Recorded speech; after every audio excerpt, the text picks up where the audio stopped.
Bismillahirrahmanirrahim. Assalamualaikum warahmatullahi wabarakatuh.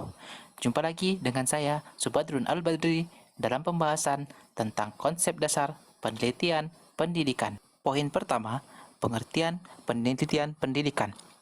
Penelitian pendidikan adalah suatu metode kerja yang dilakukan secara terencana dan cermat dengan maksud mendapatkan fakta-fakta dan kesimpulan mengenai situasi atau kegiatan pendidikan agar dapat memahami, menjelaskan, meramalkan, dan mengendalikan situasi atau kegiatan tersebut. Poin kedua, rasionalisasi perlunya penelitian. Penelitian perlu dilakukan dengan alasan 1. Tuntutan kebutuhan manusia sebagai makhluk sosial yang terus berkembang. Kedua, penemuan di bidang teknologi dan inovasi yang mendorong para ilmuwan untuk terus melakukan penelitian. Yang ketiga, didorong oleh adanya tuntunan praktis di lapangan. Perkembangan ilmu pengetahuan dan teknologi telah mendorong berbagai invensi. Invensi inilah yang mendorong perkembangan inovasi dan mendorong kemajuan suatu bangsa.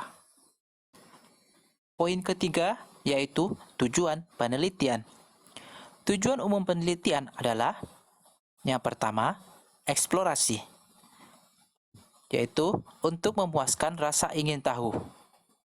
Juga untuk menguji kelayakan penelitian yang lebih mendalam. Yang pada akhirnya, untuk mengembangkan metode yang akan dipakai dalam penelitian yang lebih mendalam. Kedua, deskripsi, untuk mengkaji fenomena secara lebih rinci.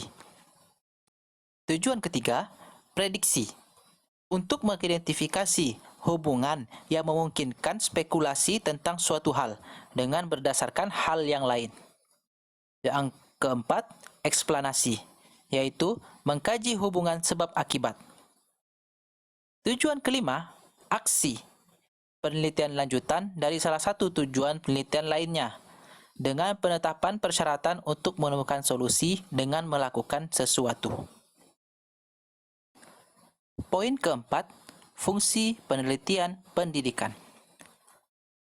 Fungsi penelitian pendidikan adalah yang pertama, pengembangan ilmu pendidikan.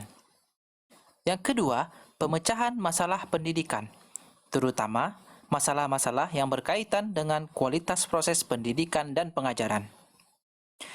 Fungsi ketiga, penelitian kebijakan pendidikan.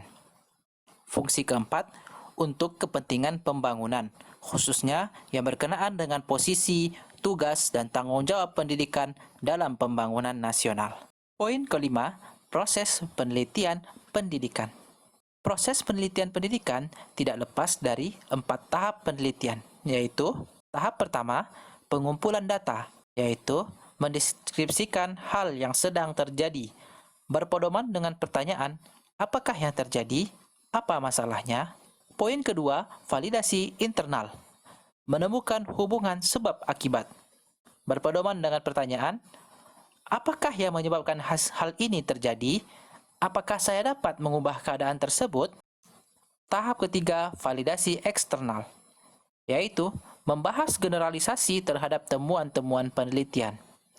Berpedoman dengan pertanyaan, apakah hal yang sama akan terjadi dalam keadaan yang berbeda?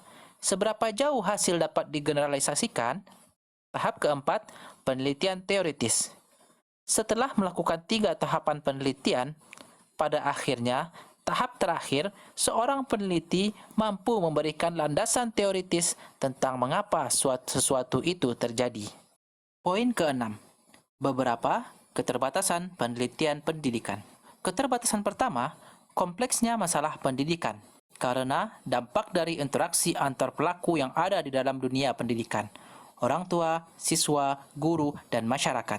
Keterbatasan kedua, metode yang digunakan tidak mudah, karena konsep yang diukur masih dapat diperdebatkan. Konsep seperti intelijensi, kadar kepantasan, kadar pemahaman tidak bisa diukur secara pasti. Dampaknya, instrumennya seringkali dikatakan valid dan reliable hanya pada saat instrumen tersebut dibuat. Baiklah teman-teman, sekian pembahasan kita tentang konsep dasar penelitian pendidikan. Apabila video ini bermanfaat, silahkan teman-teman like dan subscribe. Terima kasih sudah menonton. Subadrun Al-Badri mohon undur diri. Sampai jumpa di video berikutnya. Wassalamualaikum warahmatullahi wabarakatuh.